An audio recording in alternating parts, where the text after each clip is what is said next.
The story starts with bloody footprints on the floor, a toy boat, and some gifts on a chair. Then we go back 3 months earlier. A woman named Emily is getting ready to meet her husband, Martin, who is being released after 4 years in jail for insider trading. Emily tells her boss she'll take a day off since Martin is coming home.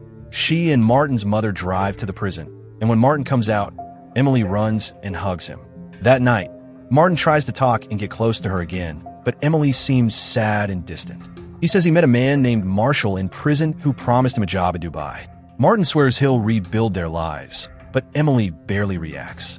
Later, while driving out of a parking lot, Emily suddenly speeds up and crashes her car into a wall.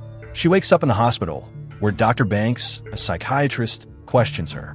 He thinks she tried to end her life, but Emily stays quiet and says she just wants to go home. Dr. Banks lets her go on the condition that she takes her medicine and attends therapy. At work, Emily looks unwell and vomits in the restroom. Her boss notices and says those pills had made her sick before. A few days later, she visits Dr. Banks again and tells him about her life, how things fell apart after Martin went to jail. Dr. Banks finds out she had another psychiatrist named Dr. Victoria, who tells him Emily lost her home, her marriage, and even had a miscarriage. Dr. Victoria suggests a new medicine called Ablixa. Emily and Martin later go to a party. Though Martin tells her she doesn't have to go, she insists. At the party, Emily sees her reflection in a strange mirror and breaks down. A woman named Kayla comforts her and says she also suffered from depression. Emily cries and runs outside. The next day, while riding a train, Emily stares at an Ablixa ad and then walks toward the edge of the platform to jump, but a police officer stops her. She returns to Dr. Banks, saying her current medicine doesn't work and asks to try Ablixa. Dr. Banks agrees. Soon, Emily seems happier. She and Martin go on a date and start rebuilding their lives.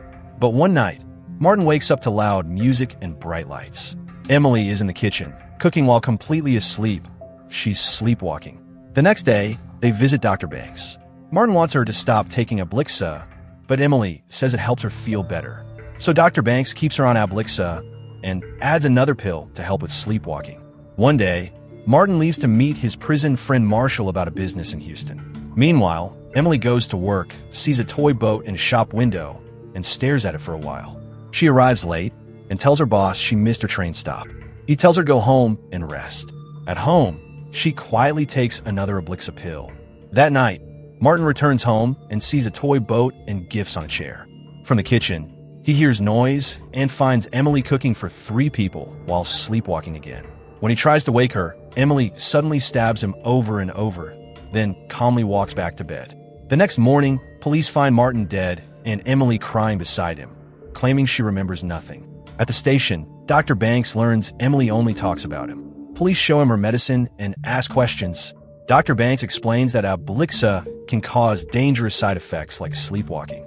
Emily is later declared mentally unstable and sent to a psychiatric hospital. But Dr. Banks's life falls apart. Reporters surround his house. Patients stop trusting him, and his career is at risk. On TV, Martin's mother reads a letter Emily wrote before being taken away, while the makers of Ablixa refuse to comment. Another psychiatrist, Dr. Peter, explains that such antidepressants now require strict warning labels due to dangerous side effects. Soon, Dr. Banks himself comes under investigation for overworking and handling too many patients. He tries to assure his wife that everything will be fine, even though he knows it's not. In court, several witnesses testify, including the parking attendant and the police officer who once saved Emily from jumping onto the subway tracks. Dr. Banks also testifies, explaining that Emily was sleepwalking during the murder and unaware of her actions. The judge agrees and sends Emily to a mental institution until she's cleared by a psychiatrist. Later, one of Dr. Banks' colleagues brings up a disturbing detail from his past. A former patient named Allison Finn who took her own life and left a letter signed in Dr. Banks' name, claiming they had an inappropriate relationship.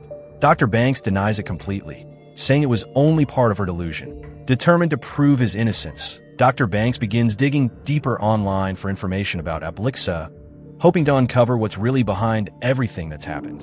While digging deeper, Dr. Banks comes across a research paper written by Dr. Victoria, describing the side effects of Ablixa, including sleepwalking. Angry that she never mentioned this earlier, he confronts her.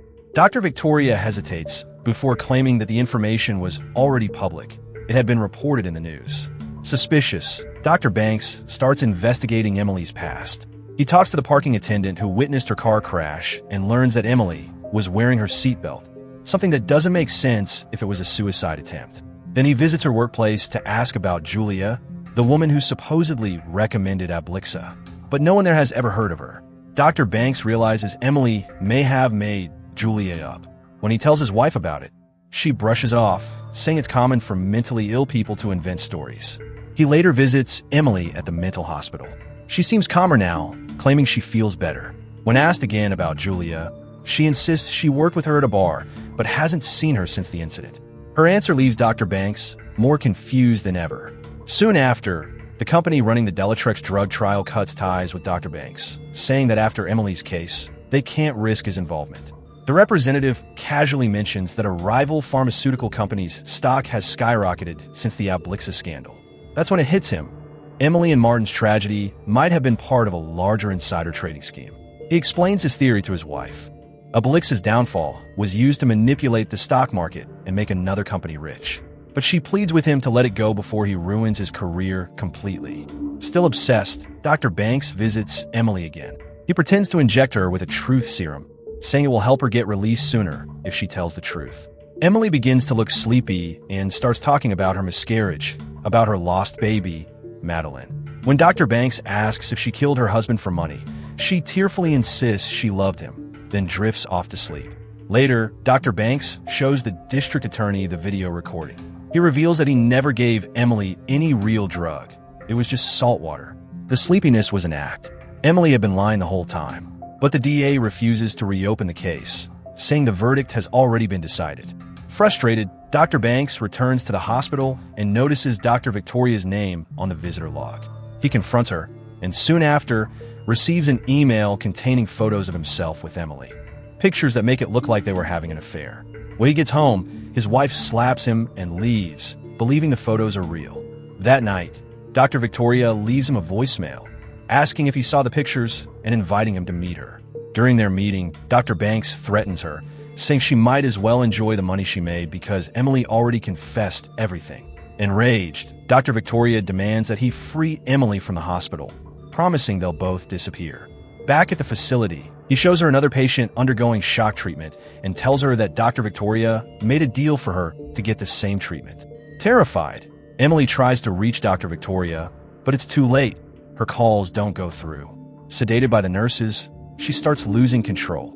Later, when Dr. Victoria arrives at the hospital, Dr. Banks confronts her outside and warns that Emily is about to testify in court and could expose everything. They shake hands, and Emily, watching from the window, misunderstands the gesture. She believes Dr. Victoria betrayed her. Panicking, Emily finally confesses everything to Dr. Banks. She admits she missed her old luxurious life and blamed her husband for losing it.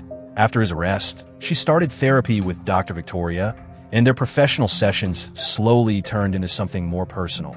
Together, they came up with a plan. They'd fake Emily's depression, pretend Ablixa caused dangerous side effects, and manipulate the drug's market value for profit. When Martin died, they'd be rich enough to start over. Dr. Banks records her full confession and later convinces the court to release Emily under his supervision. But Emily doesn't realize that he's setting her up. When she meets Dr. Victoria afterward, Emily secretly wears a hidden mic. Victoria brags about their crimes, revealing that the money is stored in 2 offshore accounts, one in Dubai and one in the Cayman Islands. Suddenly, she spots the wire and realizes she's been trapped. Police storm in and arrest her. A few days later, Emily visits Dr. Banks' office, angry and defeated. He prescribes her new medication for her rage issues, knowing it will keep her under control. Outside, she runs into the DA, her lawyer, and Martin's mother. Furious, Martin's mother slaps her before officers take Emily away once again. In the final scene, Dr. Banks picks up his son from school. As they drive to his wife's place, everything seems calm again. Meanwhile, Emily sits quietly in the mental institution, staring blankly out the window, her plan, her lies, and her freedom all gone. Don't forget to like this video and subscribe to our channel. Thanks for watching.